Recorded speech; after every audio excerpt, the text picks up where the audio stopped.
भरत के छोटे भाई हुए हैं उत्तानपाद। क्या नाम? उत्तानपाद। उत्तानपाद की पत्नी पतिव्रता स्त्री, बहुत सुंदर।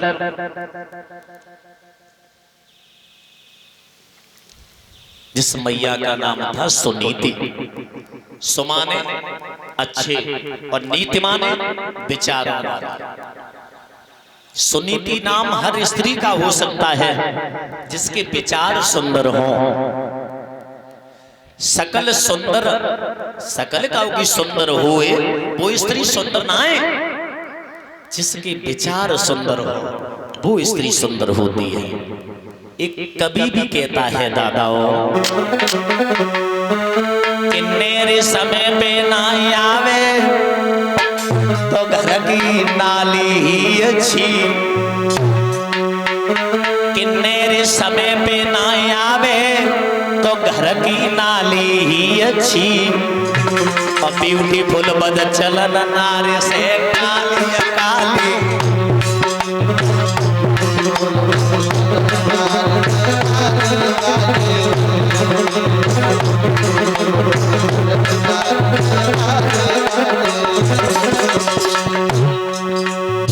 पाठशाला में बैठे पिता समान बुजुर्गों ध्यान देना, ये सच है।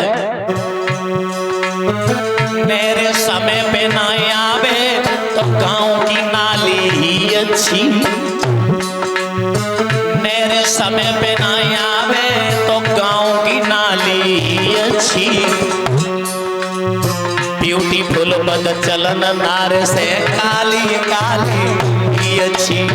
ब्यूटीफुल बद चलन नार से।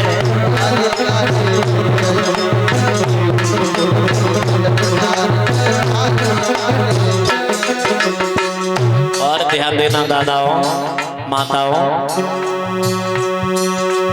अपने घर की झंझट में कोई पंच बुलाए वो ठीक नहीं। अपने घर की झंझट में कोई पंच बुलाए वो ठीक नहीं। और चुगल घोर बेईमान पिटे तो पाए बचाए वो।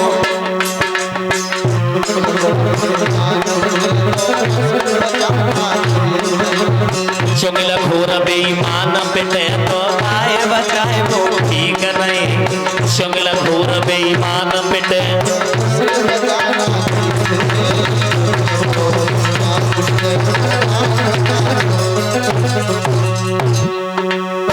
कितनी प्यारी बिटिया होए बाए गली घुमाए हो। कितनी प्यारी बिटिया होए बाए गली घुमाए हो ठीक नहीं।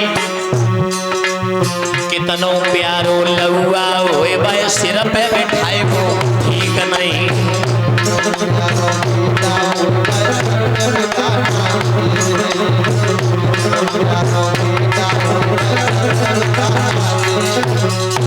श्रोताओं, कितनी प्यारी तिरिया हुए बाए भेद बताए वो ठीक नहीं। ऐलानी लागत। कितनी प्यारी तिरिया हुए बाए भेद बताए वो ठीक नहीं। कितने मेरी भैया हुए बस भेद छिपाए वो ठीक नहीं।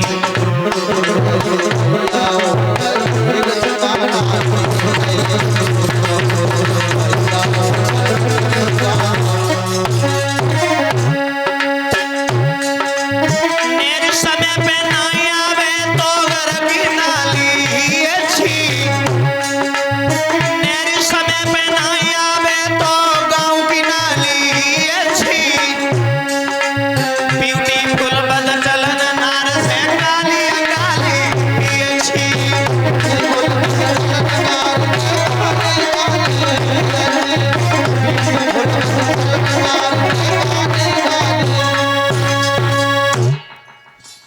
श्रोताओं, जिसके विचार सुंदर होते हैं वो प्राणी सुंदर होता है। रंग रूप का व्यक्ति सुंदर नहीं होता है। काया छाया और माया एक जगह स्थित नहीं रहती है। हरिहर क्षेत्र के किनारे बैठे व्यास नंदन सुखदेव जी समझा करके बोले, हे उत्तरानंदन परीक्षित, महाराज उत्तानपाद के जो घर में धर्म पत्नी थी जिसका नाम था सुनीति, किसी संतान ने जन्म नहीं लिया। एक समय की बात है, महाराज को बुलाया, कलाई पकड़ी, आंखों में आंसू आ गए और रो करके मैया बोली है, पिया कि भरी गवा की नमी नीरा और बने नाई धीरा रोई रानी। बेटू मन घर में कोई संतान सैया कोई नहीं है बदनामी।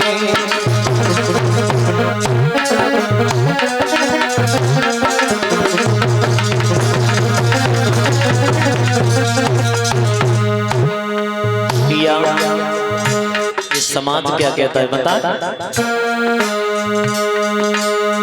तुमको निवल बताए बांध का है तुम्हारे,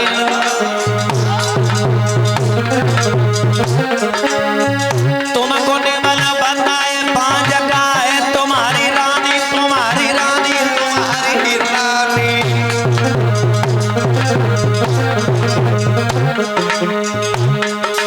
बस इतनी के हुई गई आज महारानी, बस इतनी के हुई गई आज महारानी, महारानी, महारानी।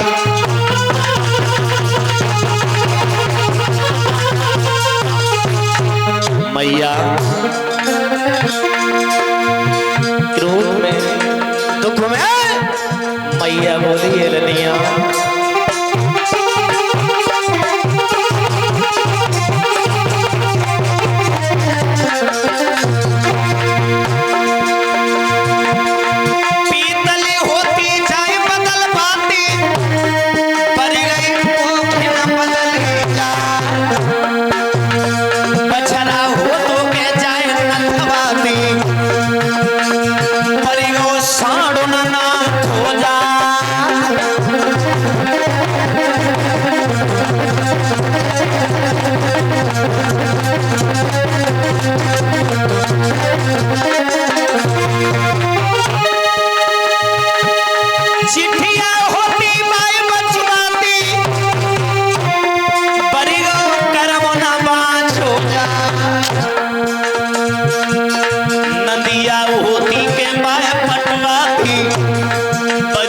समुद्र न पार हो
आज मैया सुनीति ने कहा है, पिया मेरे गर्भ से किसी संतान ने जन्म नहीं लिया, एक काम कर लो, आप शादी दूसरी कर लो। उत्तानपाद बोले बिल्कुल पागल है, तुझे बुद्धि नहीं है?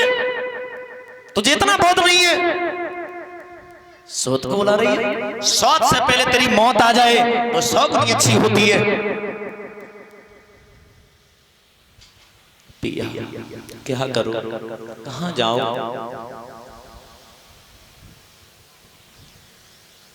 राजा ने बहुत समझाया पर रानी ने एक बात नहीं मानी। आप शादी कर लो, शादी कर लो। सुरचनार घर में आई है, दरवाजे पर डोला है, उतर रही नहीं। बांदी को भेजा, बांदी से कहा कि तू जा, तेरे कहने से मैं नहीं उतरूंगी। मैंने सुना है कि इस महल में रानी है दूसरी, उसे बुला के ला। मैया सुनीति चली है, दोनों हाथ जोड़े, बहन इस डोला से कदम नीचे रखो, ये घर हमारा नहीं है, आपका है। और मैं रानी नहीं, मैं बांदी हूं। आप कहोगी मेरे पैर दबा, मैं तेरे पैर दबाया करूंगी। आप कहोगी तू भोजन बना, मैं भोजन बना करके खिलाया करूंगी। आप कहोगी कल तुम्हारी संतान हो जाएगी तो मैं तुम्हारी संतान में अपनी संतान समझ करके खिलाया करूंगा। जो इतने शब्द के जवाब दिया, बूढ़ी बिल्ली भक्ति बन करके चिड़ियाघर में रहना चाहती है। मैं तुझे जब बच्चा दूंगी तू गला घोंट के मार देगी। तू तो गला घोंट के मार दे, क्योंकि तेरे संतान नहीं हुई। माँ की ममता क्या होती है वो पांच लुगाई क्या जाने। और जिसके न गई हुए पाए बेमाई वो पीर। हम तुझे जब संतान दूंगी तू मार देगी, तुझे जलन होगी। हमारा राजा बेटा राज करेगा, तुझे जलन होगी। मैं नहीं दे सकती। दूसरी बात, तू इस महल में नहीं रह सकती है। मैं रहूंगी तो तू नहीं रहेगी, तू रहेगी तो मैं नहीं रहूंगी। लात निकाली, लात दी, मैया पछाड़ खा कर। सोचो, फिर मैया खड़ी हुई, फिर भी मैया ने कुछ नहीं कहा। अपने वस्त्रों को झाड़ू और जकई बहन तेरी कमी ना है, सब जाम में लिखी अति। विधाता ने जाम में लिख दई अति।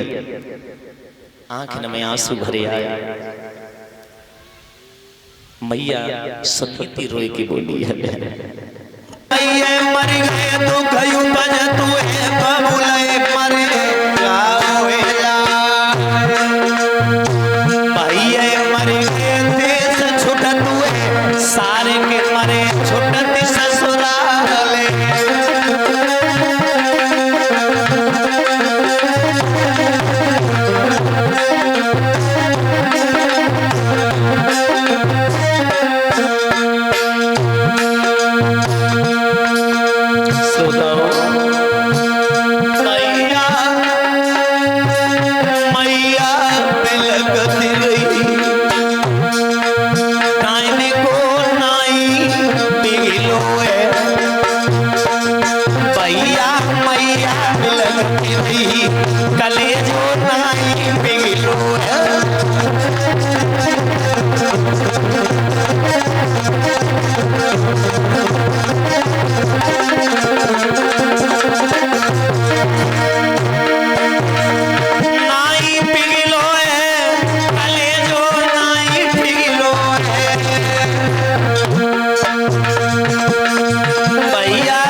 रही पर लेकिन उस डायन का कलेजा नहीं पिघला। रोती रही, चिल्लाती रही, पर उसको दया नहीं आई। सुनीति ने कहा, बहन पिया वैसे भी हमारे संकट में है, संतान न हुई। अब तू दुख में दुखी कर रही है, आपसे हाथ जोड़ रही हूं।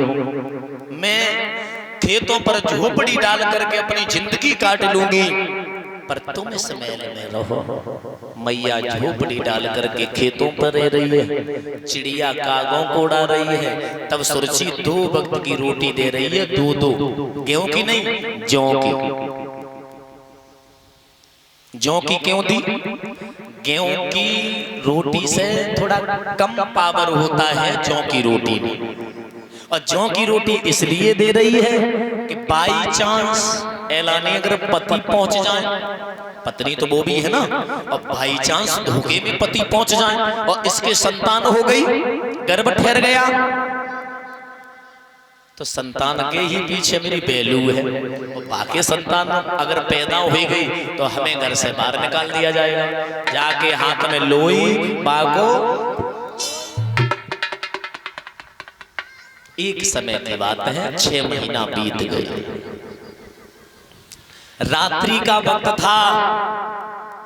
मैया सुनी थी रात्रि के वक्त सोचा कि इस जिंदगी से मैं मर जाऊं, आत्महत्या कर लूं, ये शुभ होता है। अपने पति के चरणों में ध्यान लगाया, पिया मैं जा रही हूं मरने के लिए, जहां तक है वहां तक मुझे क्षमा करना। रात्रि के वक्त मैया वो दुखिया निकली है।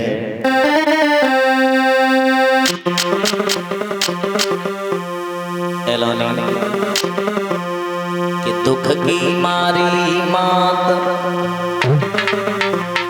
कि दुख की मारी मात, और झोपड़ी से बाहर कड़े आई।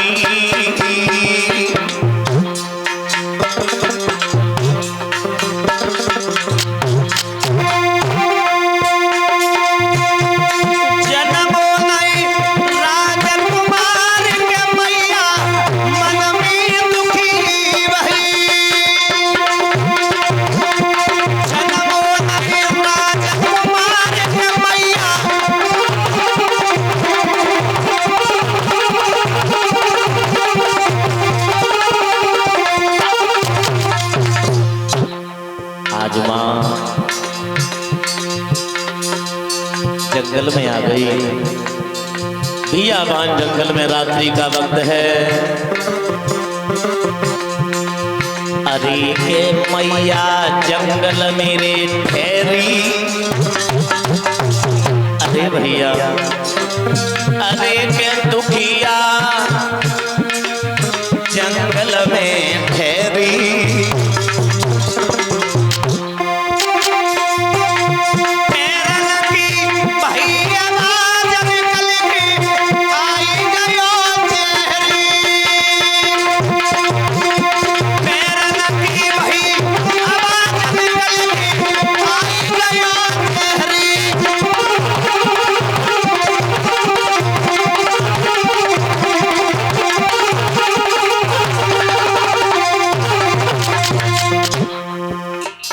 सूखे पत्ते होंगे, पत्तों पर पैर रखा तो खरखटास की आवाज आती है।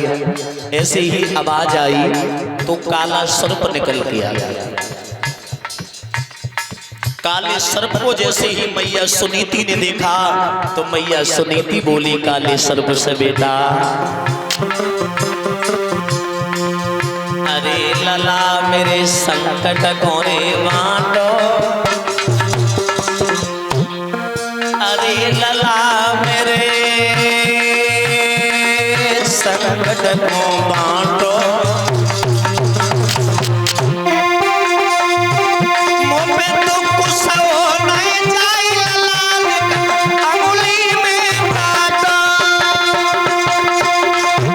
मुँह पे तो कुछ हो नहीं जाए, लला अंगुली में काटो।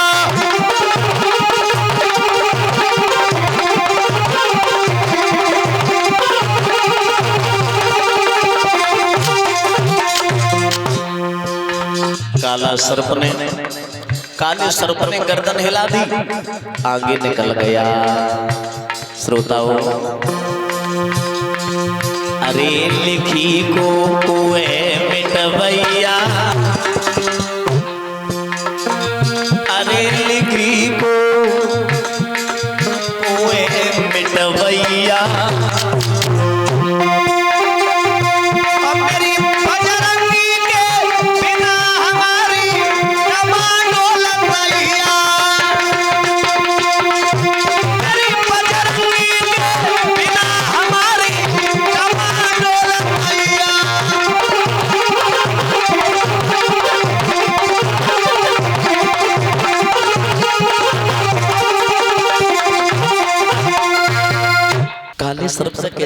बेटा मुझे डसले, मैं मरने के लिए आई हूं। काले सर्प ने गर्दन लाई, मैं कैसे तुझे डस लूं, तू पतिव्रता स्त्री है। मैं सर्प योनि एक नरक योनि होती है। सर्प बोला मैं मां वैसे भी नरक में पड़ा हुआ हूं, अगर हमने तोय डसलो तो जाऊ से ज्यादा जो नरक हुई है वो मोए भोगन को मिले, मैं तुझे नहीं डस सकता। काला सर्प निकल गया।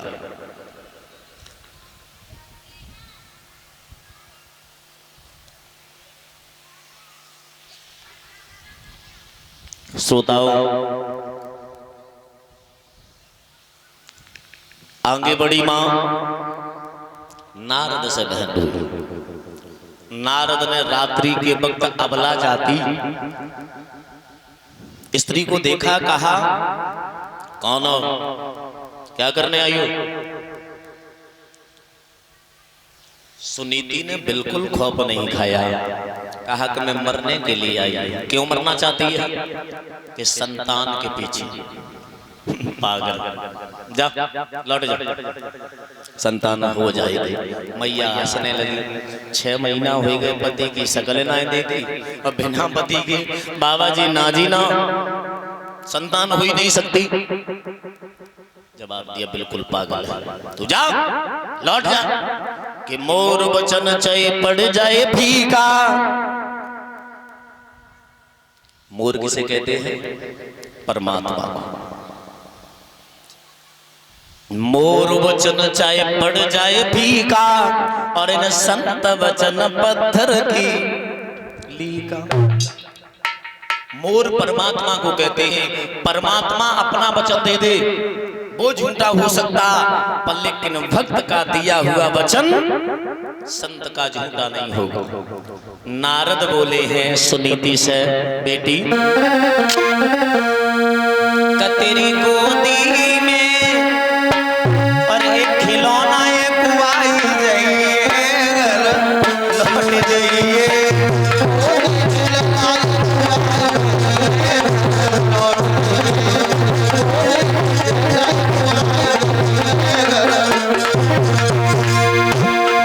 बिटिया ऊंच नीच पे जानो,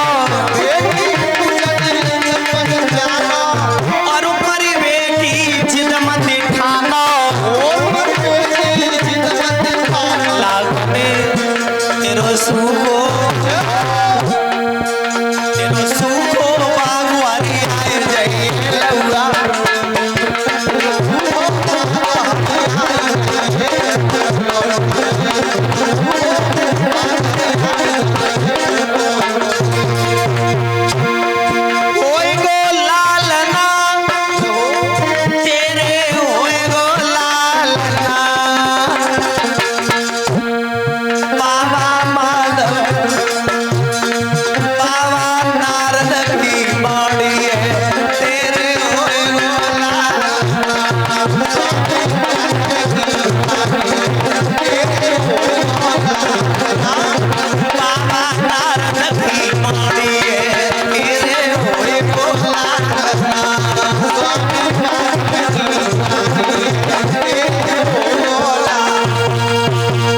श्रोताओं, एक बात और बता दो, नारद ने वचन दे दिया। ऐसे वचन एक संत ने और दे दिया था। कौन संत था? तुलसीदास। कब दिया? तुलसीदास जब अकबर का शासन था तब। जब यहाँ अकबर का शासन था तब तुलसीदास ने वरदान दिया एक स्त्री का पति मर गया था, वो शमशान घाट के लिए लेके जा रही थी अपने पति को, और तुलसीदास समाधि लगा करके बैठे थे, भजन कर रहे थे। तो देखा वो पत्नी तुलसीदास के सामने पहुंची, हाथ जोड़े प्रणाम किया, तो तुलसीदास के मुख से निकल गया, बेटी सौभाग्यवती, तेरा सुहाग अमर रहे। वो मां रोने लगी, बाबा जी तुमने सौभाग्यवती का वरदान तो दे दिया, हमारे पति मरे पड़े हैं, जो सुना होश उड़ गए। चिंता मत कर बेटी, जैसे घर परिवार में झगड़ा हो जाता है तो झगड़ा काटने के लिए कौन काटता है? जज। और जज से पहले किसको करना पड़ता है? वकील। जो झगड़ा करता है उसकी डायरेक्ट इनडायरेक्ट बात होती नहीं है जज तक, वकील कर सकता है। तो बीच में एक वकील होता है। इसी प्रकार परमात्मा और मानव के बीच में एक वकील होता। वो वकील कौन होता? वो परमात्मा का भक्त होता है। जैसे वकील और जज की डायरेक्ट इनडायरेक्ट बात होती है, इसी प्रकार हमारी नहीं होगी, भक्त और भगवान की डायरेक्ट इनडायरेक्ट बात होती है। तुलसीदास ने भगवान को याद किया और कहा, प्रभु ये तुमने क्या किया? ये तुमने वरदान कैसे दिलवा दिया? अब जिंदा करो। तुलसीदास ने उस पुरुष को जिंदा करवाया। अकबर को मालूम पड़ गया कि हिंदू समाज में ऐसा एक संत है जिसने मुर्दे को जिंदा कर दिया, जादू दिखाता है। अकबर ने पास बुलाया, तुलसीदास से कहा मुझे जादू दिखा। तुलसीदास ने मना कर दिया, मैं जादूगर नहीं हूं, मैं भगवान का भक्त हूं। जब दिखाने के लिए इनकार किया तो तुलसीदास को अकबर ने अपने जेल खाने में डलवा दिया। जेल खाने में डलवाया तो तुलसी, देखो भगवान का भक्त होता है, चाहे घर हो, चाहे कहीं दावत खाए हुए जाए, या कहीं रिश्तेदारी में जाए, या किसी हाल में कहीं जाए, खेतन पे जाए, उसे भगवान का नाम जब करना तो करना है। ऐसे तुलसीदास भगवान के भक्त थे, तो जेल खाने में डाल दिए, लेकिन चैन कहां? तो तुलसीदास ने कुछ सोचा कि कुछ नया हो जाए। तुलसीदास ने अकबर के जेल खाने में ये हनुमान चालीसा लिखी। हनुमान चालीसा लिखी। इसमें बीच में एक बहुत सुंदर चौपाई भी दी है, अपने ऊपर भी दी और भक्तों के भी ऊपर दी। जो सतबार पाठ कर कोई अछूटे बंद महासुख होई।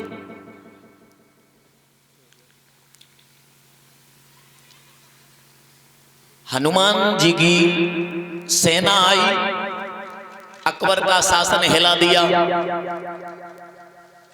अकबर ने तुलसीदास को निकारना ही पड़ा। तुलसीदास ने जो वरदान दिया, इसी प्रकार नारद ने वरदान दिया कि बेटी मैं तुझे वरदान देता हूं, तेरे संतान हो जाएगी। गहरी नींद में सो मत जाना और भरपेट भोजन मत करना। जब रात तो कटी गई, जो अब रात आ रही है, मैया को सुनीति को वापस कर दिया कि जाओ, अगली रात आएगी तेरे पति से भेंट होगी। मैया लौट आई। सुबह हुआ, उत्तान पात चले हैं शिकार खेलने के लिए, शिकार नहीं मिली, घर वापस आए, संध्या हो गई। छोटी वाली रानी ने इंतजार किया और जब ज्यादा लेट हुए, समय ज्यादा हुआ तो दरवाजा लगाया, खा पी करके लेट गई। आवाज लगाई, रानी रानी दरवाजे खोलो रानी। क्या हुआ? अरे सुखनी सोई गई पंचो रानी,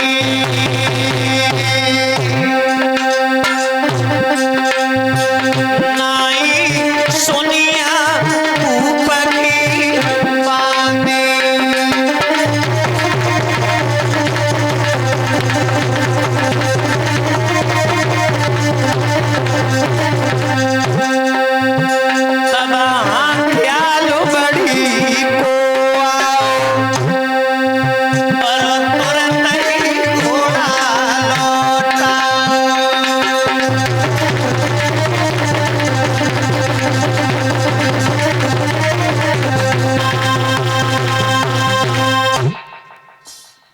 छोटी वाली रानी सो गई। बड़ी वाली रानी के पास पहुंचे, रानी दरवाजा खोलो, झोपड़ी का दरवाजा। अब देखो सारे दिन नारद की बात याद करती रही और जो पति आए तो नारद की बात भूल गई।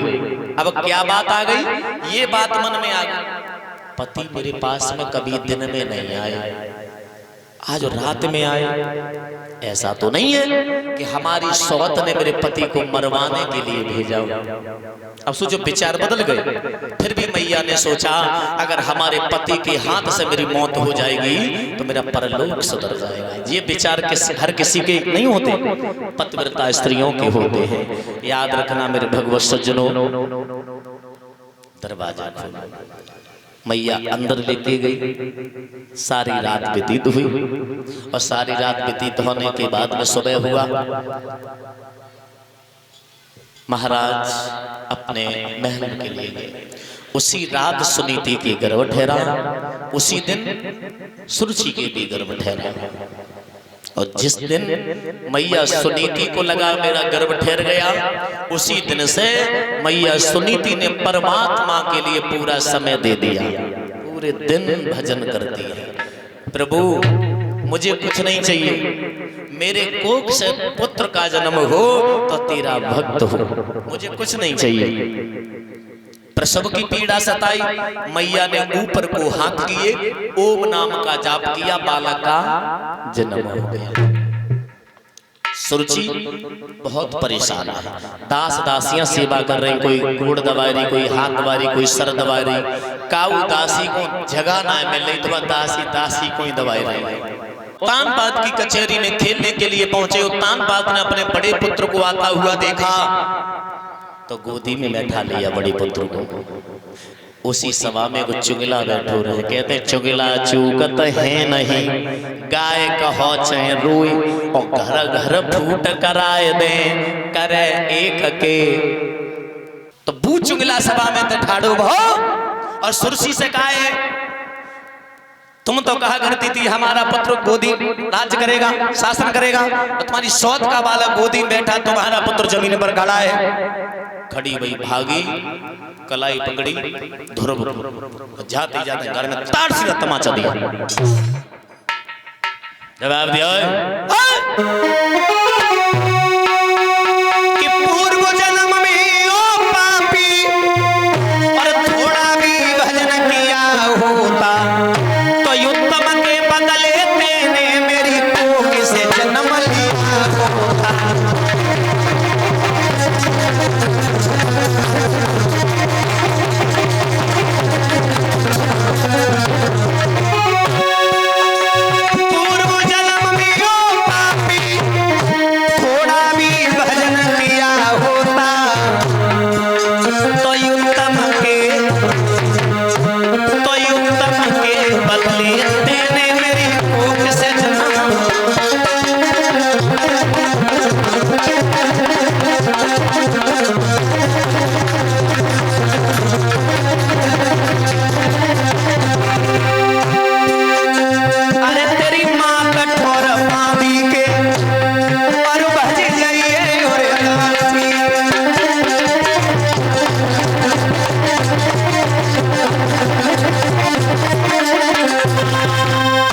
रानी का बालक नहीं, मेरी बांधी का बालक है, तू लौट जा। सभा में शकल नहीं दिख जाए। पुत्र पिता के चेहरे की तरफ देखता रहा, पिता नहीं कुछ बोले, पुत्र चला गया। मैया सुनीति ने रोता हुआ देखा तो मैया सुनीति का दिल रोने लगा। बेटा क्या हुआ? मैया मोह कछुनाए बहू, मोह कछुनाए बहू।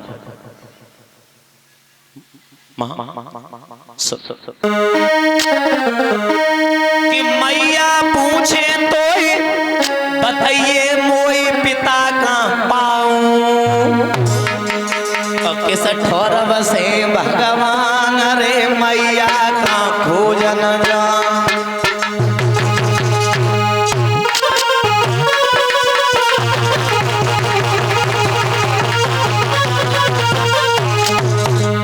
सुनीति बोली बेटा ये अचानक ऐसी बातें क्यों करता है?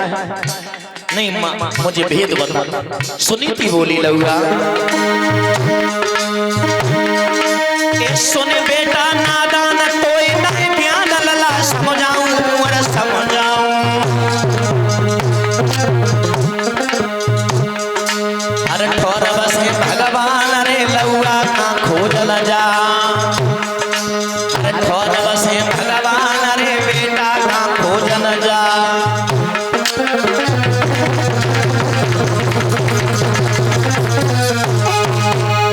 तूने बात क्यों पूछी, भगवान तो हर जगह है।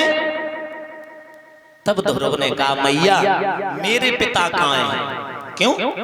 वो राजा है ना पर वो मेरे पिता नहीं है। अरे वो ही पिता है, लेकिन नहीं मेरे पिता कहाँ हैं? अगर वो पिता होते, मौसी ने मेरे गाल पर तमाचा दिया तो पिता कुछ तो कहते, वो मेरे पिता नहीं है। मैया सुन, अरे बाग का हाज की रोश नहीं और किलो का हाज पे तोप न खाई।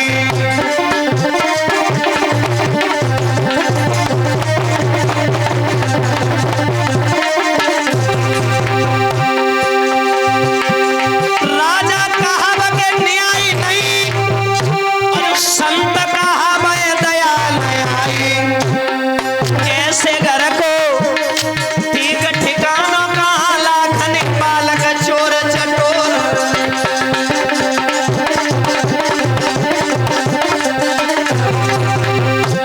तब ध्रुव ने कहा मैया मैया मोए मौसी ने मारो, पिता नहीं मुख से बोलो है। मैया मोए मौसी ने मारो, बबुल नहीं मुख से बोलो है।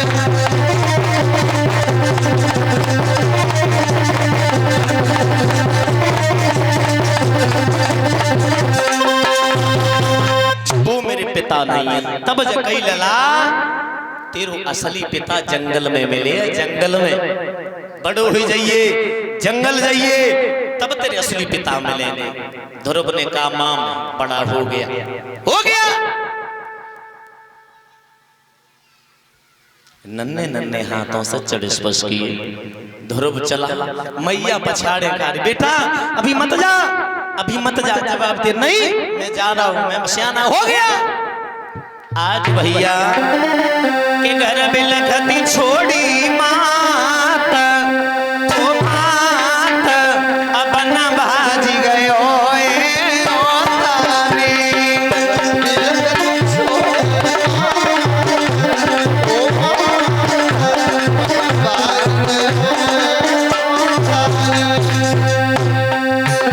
राजा ने खबर सुनी पाई, भेज दे तुरंत सिपाही। पर ध्रुव लौट नहीं आए, मन भाज गयो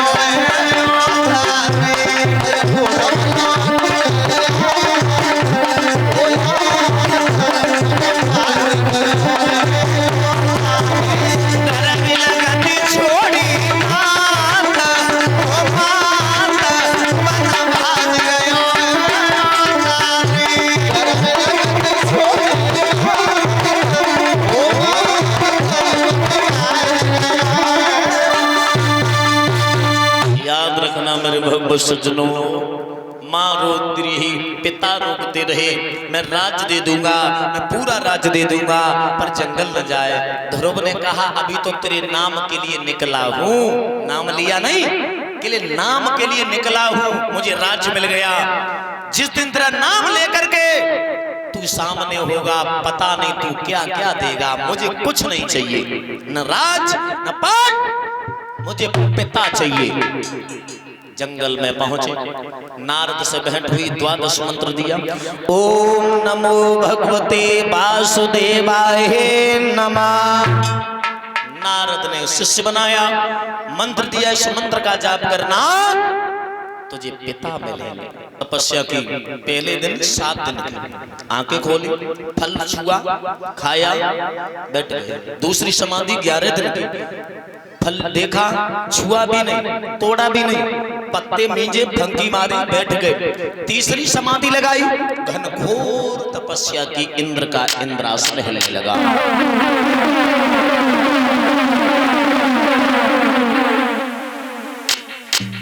कैसी घनघोर तपस्या की कि ध्रुव ने खींची प्राण वायु, और तब हवा रुकी त्रिलोकों की, और ब्रह्मांड हिलाया, काश हिला, दम घुटने लगी प्राणियों की।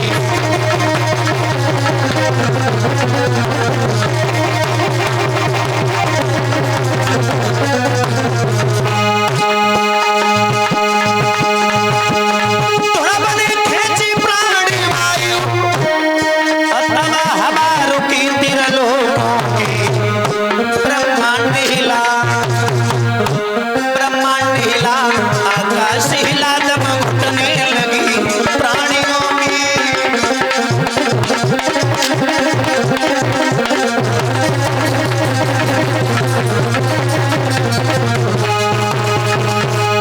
तीसरी समाधि लगाई, सांस खींची, इंद्र घबरा गया, कहीं हमारा इंद्रासन न मांग ले।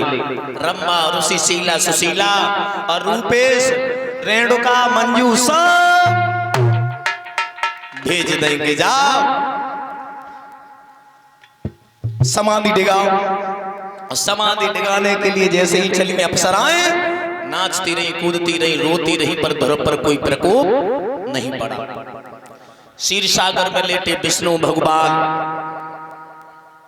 लक्ष्मी मैया पैर दबा रही, शेषा अवतारी अग्नि उगड़ने लगे, मैया के हाथ जल गए, लक्ष्मी मैया दूर ठाड़ी हो गई। तब तक नारद पहुंच गए। विष्णु भगवान बोले ये क्या हो रहा है? नारद बोले मेरा शिष्य है, तपस्या आपकी कर रहा है, अभी जाओ दर्शन दो न प्रलय आ जाएगी। विष्णु भगवान ने बिल्कुल देरी नहीं की, गरुड़ पर सवार होकर के ध्रुव के सामने पहुंचे, ध्रुव को गोदी में लिया। बेटा आप क्या चाहते हो? पिताजी आपकी गोदी चाहिए थी, आज मिल गई। आपका प्यार चाहिए था, क्योंकि पिता का प्यार मुझे देखने को नहीं मिला। माँ का तो मिल गया पर पिता का प्यार नहीं मिला, आज मुझे पिता का भी मिल गया, मुझे कुछ नहीं चाहिए। कहा नहीं कुछ मांग लो। मैं कुछ नहीं।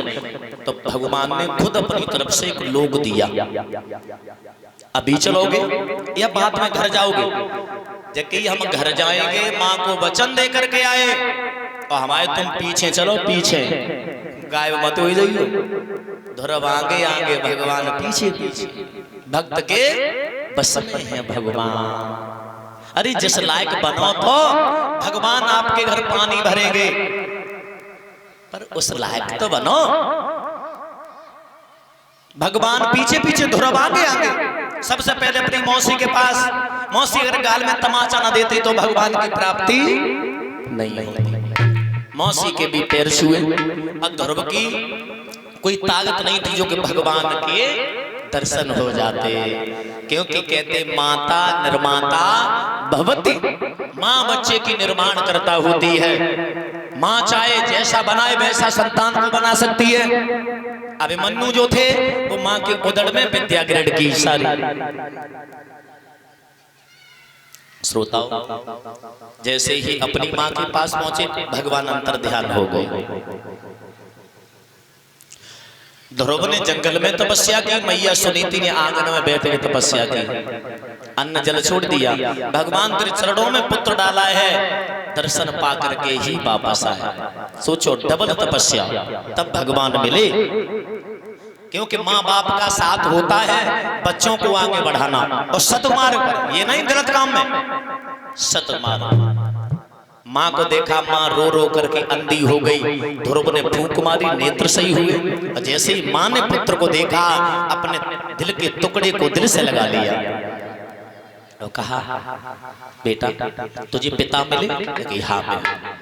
हम नहीं मानोगे, मुझे भी दर्शन करा। अब हुआ क्या? वही मंत्र का जाप किया, ओम नमो भगवते वासुदेवाय नमः। क्या हुआ? होना भी क्या था कि वही चतुर्भुजी भगवान और भक्त के अटापे बैठाड़े।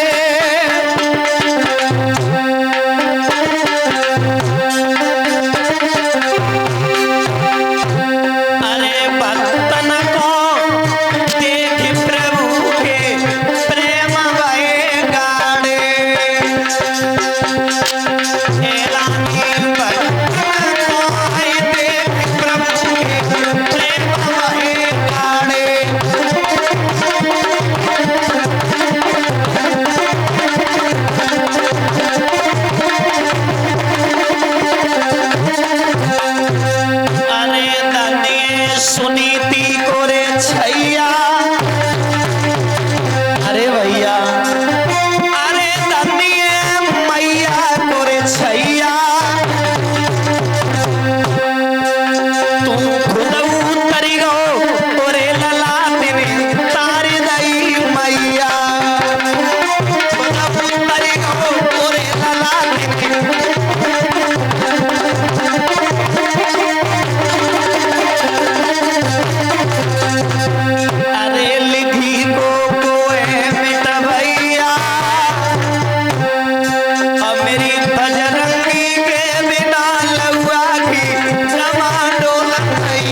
श्रोता, मां ने दर्शन किए, कई वर्ष तक उत्तानपाद ने शासन किया। अपने भैया छोटे उत्तम को राजा बनाया, अपने धाम के लिए ध्रुव चले गए।